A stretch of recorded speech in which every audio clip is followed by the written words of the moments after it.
Hello everyone, welcome back to my channel. And last time we talked about how even a bad content can build a loyal audience. So in today's video, we are going to talk about how you can create content that works for you, how to find out what type of content would work for you, and how to stay consistent with your posting schedule.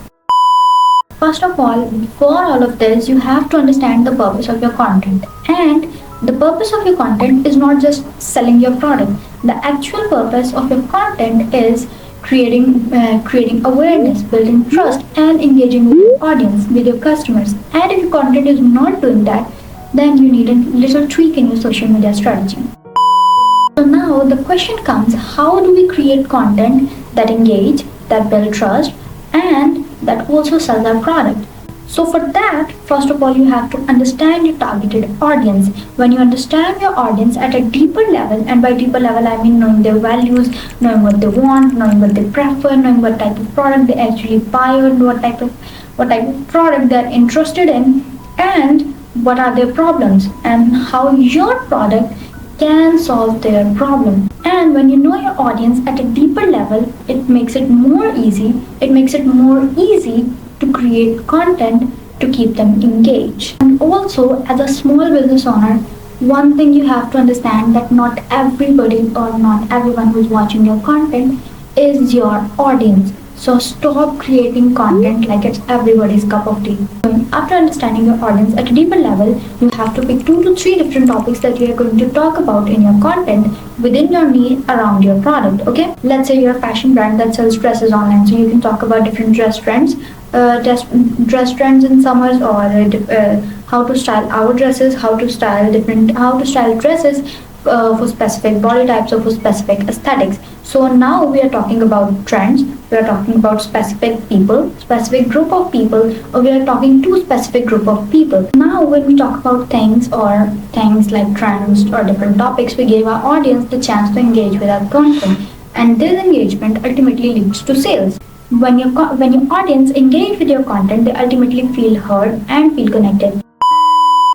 And remember one thing, building trust doesn't only depend on the content you are sharing with your audience, it also depends on your customer service, on your delivery time, and the quality of your product. And your customer service is one of the most important or significant part of the trust building process. So please don't ignore all these things and just focus on the content. Now here comes the question, what type of content would work for me, or how would I know what type of content would work for you? So here's the solution. What I recommend is post consistently for 1 or 2 or maybe 3 months. Okay, you can use a mixture of reels, carousels, and static posts. And at the end of the month, at the end of every month, or at the end of the maybe 2 months or 3 months, analyze your analytics and see which type of content perform well. Use a mixture of reels, carousels, and static posts to see what works best for you, and craft your content according to your audience's likings. Personally, I recommend using series-based content because it keeps your audience intrigued and engaged. Now, trust building is only not just depends on series-based content and picking topics to talk about.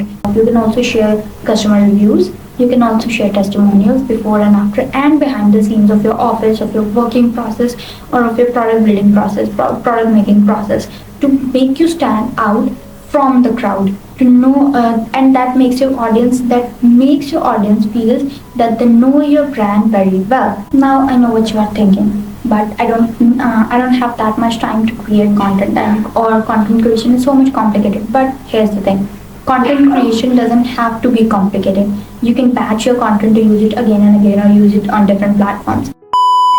So let me tell you how you can batch your content to use on different platforms. First of all, what you have to do is set aside few hours every week to film, write, and design multiple pieces of content. Let's say you run a bakery. Here's how you can batch your content. First, if you're baking a cake for your client or for your customer, what you can do is record the whole process from starting to the end, to making batter, decoration, and even packaging. Now you can use this complete video, you can use this whole video as a YouTube video, and you can use a fast forward version of this video for Instagram reel with the topic of let's bake a cake with me. Then you can take the packaging part and create the reel of packaging a cake for my customer. Then when you get the review, you can put the DM or you can put the message as a static post on your story. Use tools like Canva, CapCut, or InShot to create content. And for scheduling, you can simply use Meta Business Suite for scheduling your post. Well, I prefer manual because scheduling posts can lower the reach, but it is necessary for you to see what's work for you and then stick to that. Now, creating engaging content is one thing, but how do you make sure that people engage with it? First, you can use visual or audio hooks to attract your audience attention. You can start with a question, a bold statement, or a storytelling hook, and at the end of the video, ask for suggestions or recommendation. Or creating engaging content is one thing, but how do you make sure that people engage with it? First of all, use visual and audio hooks because hooks are the most important part to attract your audience attention. You can start with a bold question. You can start with a bold statement. You will ask a question, or you can use a storytelling hook. And at the end of the video, ask for suggestions, ask them for recommendations, ask them for their opinion. Use a proper CTA. Tell your audience what to do next. It can be leave a comment. It can be share a video with your best friend or something like that. But tell them your audience what to do next. Don't leave them hanging. Creating content as a small business owner doesn't have to be complicated. Provide value, entertain, be consistent, and make it engaging for your audience. And if you find this post valuable, don't forget to like and subscribe. Until then, keep growing, keep posting. Bye bye.